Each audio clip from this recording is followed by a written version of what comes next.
Hello, guys. Good morning.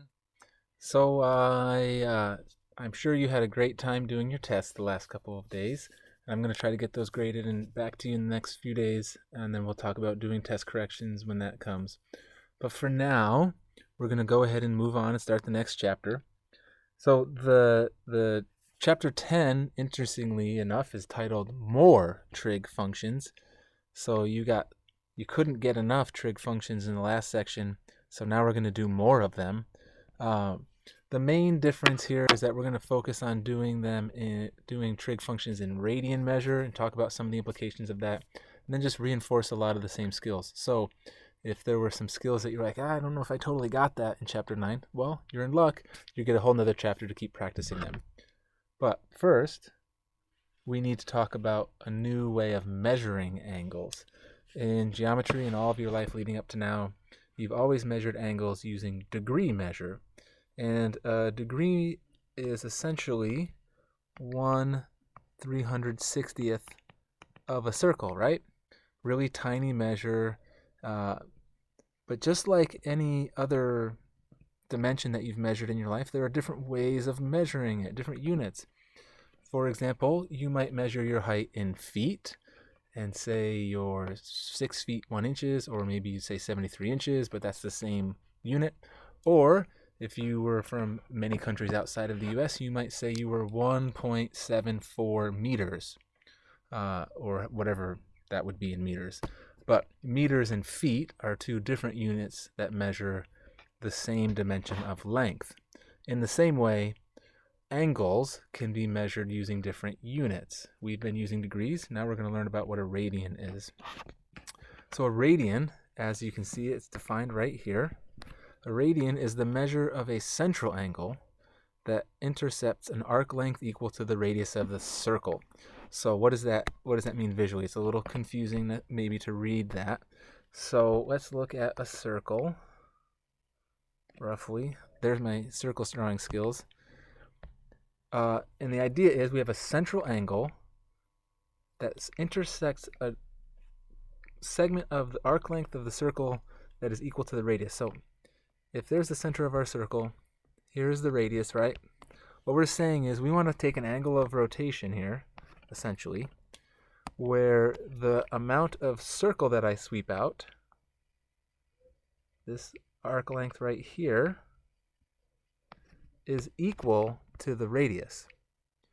And if those two are equal, then this angle that I've swept is exactly 1 radian.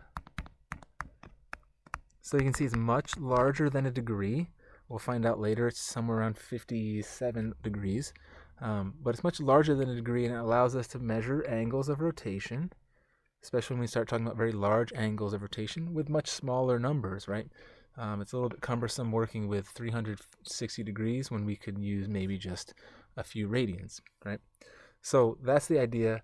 When the arc length is exactly equal to the radius, then you have had exactly 1 radian of measure there. So let's see some of the implications of that. Let's look at another circle down here. So suppose we have another circle. Here's the center. There's the radius. Okay. Now let's suppose that the radius is exactly 2 units, 2 inches, 2 feet, whatever it might be. So the idea is, let's say inches. If I were to walk 2 inches around this circle, right here, then I've swept out 1 radian. If I were to keep walking 2 more inches around the edge of the circle, then I've swept out 1 more radian. Let's call it right there. Let's say that's 2 inches, just approximately. And that's another radian. And if I keep walking, and I get over here and I've swept out 2 more inches along the edge of the circle, then I've got 1 more radian. And on it can go as I keep going on around the circle, right?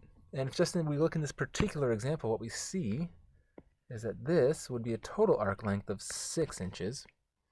And so let's define some parameters or variables here and set up a nice formula that will help us. Of course, we would denote radius using r, right? And I'm sure you all remember back in geometry, we denoted arc lengths using the letter S. And of course, any unknown angle we're going to represent using the letter theta. So this would be our central angle. Let's try to generalize this circle on the left. What we see is there's a nice relationship that the number of inches I go around this circumference, if I were to divide that by the radius, I would get the number of radians in my central angle. Right? So I see my radius was 2. The arc length that I swept all the way around the circle was, or around that part of the circle, was 6. And my central angle was these 3 radians right here. So r is 2, s is 6, theta is 3. And what we see is a nice relationship here. The arc length of 6 is equal to the central angle of 3 times the radius of the circle, that is 2. In general, we can say that this relationship is always true, that the arc length S is always equal to the central angle, measured in radians, times the radius of the circle.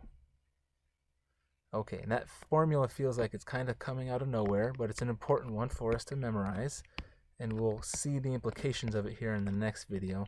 But for now, we'll just establish this very important fact that arc length is always equal to the central angle times the radius of the circle. This is only true in radians. Okay, so here's our variables. Make sure we know S, R, and theta R. But here's our important formula. S is equal to theta R. This is true for angles that are measured in radians only. In the next video, we'll look at the very important implications of that and how we can convert measures of angles that are in degrees to radians and vice versa.